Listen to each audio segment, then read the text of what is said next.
Hi, boys and girls. Today I'm going to read you a story called Arthur's Bad News Day. And at the end, I'm going to show you how to do 2 written responses for this book. So I want you to pay attention so that you can learn from it. Okay, here we go. Arthur's Bad News Day. Arthur's Bad News Day. Hey, sit down and I'll tell you a story. My name is Arthur. I'm 8 years old and my life is great. Every morning, Mom wakes me up by tickling my feet. It makes me laugh and starts my day on a happy note. For breakfast, Dad makes Mickey Mouse-shaped pancakes. After school, Dad and I kick the ball until dinner. For dessert, I always have a huge cookie with milk. I have my own special cup from Disneyland. But a few months ago, my parents told me some bad news. They said that I am going to have a little sister. I know I'm not going to like it. I have never had to share my parents with anybody. My friend Jeff got a baby sister last year. His parents never have time to play with him, and they are always busy changing the baby's stinky diapers. Yuck! Mom and Dad said that I will have to share my bedroom with the baby. She better not use my Disneyland cup. No way. I told Mom that I don't want a baby sister, but that didn't seem to matter. Today, Mom and Dad are coming home with my new sister. I'm just going to tell them to take her back. I don't want to share my mom and dad or my room. Well, here they are. Dad is carrying some pink blankets. Is the baby inside there? Is she that small? Grandma goes outside. She hugs Mom and then looks inside the pink blankets. I hear Grandma say the baby is beautiful. I'm not going out there. I'm going to sit right here. Now Mom is hugging me. Dad puts the baby in my lap. And then the most amazing thing happens. She reaches out and grabs my finger. She won't let go. I think she knows that I'm her big brother. She likes me already. Hey, maybe having a sister won't be so bad. I think Mom and Dad have enough love for both of us. And that's the end.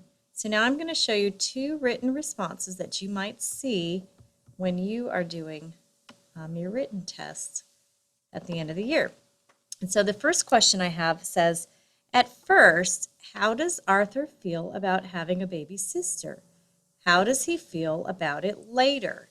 Use a detail from the story in your answer.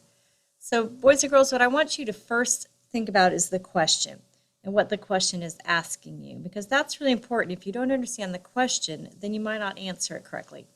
So right here it's telling me that I want to find out how he first feels about having a baby sister. Not just how is he feeling at first in the story, but how does he feel about having a baby sister? And then how does he feel about it later, about having the baby sister? Not just how does he just feel later in the book. So you have to remember that.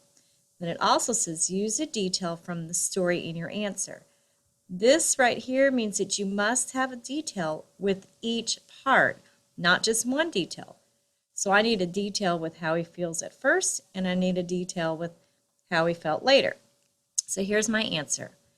At first, Arthur feels worried about having a baby sister. So there's my feeling word. He's feeling worried because he thinks they won't have enough time for him. His parents always do special things for him, like waking him up by tickling his feet. So guys, I put that because in yellow highlight so that you would remember if you add because in your sentence, it'll make you add that detail or the reason why. Okay, so he is worried because he thinks they won't have enough time for him. And my detail is time for him to do special things like waking him up or tickling his feet. I could have said, I could have also added that his dad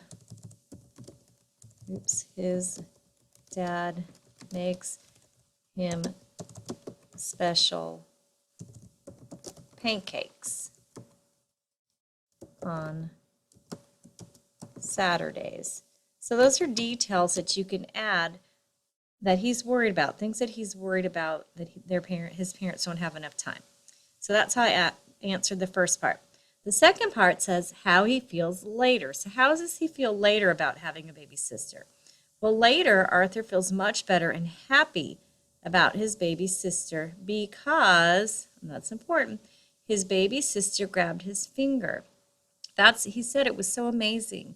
When she grabbed his finger, he just knew that she loved him and that she knew he was his big brother. And so I added that he felt happy about that. And he knows his parents have enough love for both of them. So that was my detail about why he's happy. And what happened was that his baby sister grabbed his finger. So adding those details are very, very important. So here's the second question I have for us. And it says, tell about Arthur's story, tell the beginning, middle, and end. And I actually went back and looked at the story again and thought, what is the beginning part? Not just the first page, but just the first part of the story, the first couple of pages until we got to what the problem would be, because my beginning kind of includes Arthur, the main character, and what's kind of going on. So I put, first, Arthur's life is great. His parents give him a lot of attention, like making him special pancakes and playing with him. So I gave that detail of how he got a lot of attention. And then in the middle is the big part of the story where it's usually the problem in the story. So for the middle, I wrote, then he finds out he is going to have a baby sister and he is worried. And that is the problem in the story because he's all worried about this. Here's my detail. He's worried because his friend Jeff told him that he has a baby at home and his parents are always too busy to spend time with him. And I had a little typo, so I took that out. So his parents are worried, or he's worried because, I'm going to highlight that so you can see that, because Jeff's parents are always too busy for him. So he thinks that's going to happen to him too. At the end, what happened is, I said last, when his baby sister comes home, she grabs his finger and he knows she loves him. He knows his parents will have enough love for both of them. And that's my beginning, middle, and end. But guys, you have to remember those little details in there. That's what's going to get you that level 3 on your questions, and that's going to move you on levels. So you go back and make sure that your detail matches what you are telling in the parts. So that's important. Okay, thank you for listening.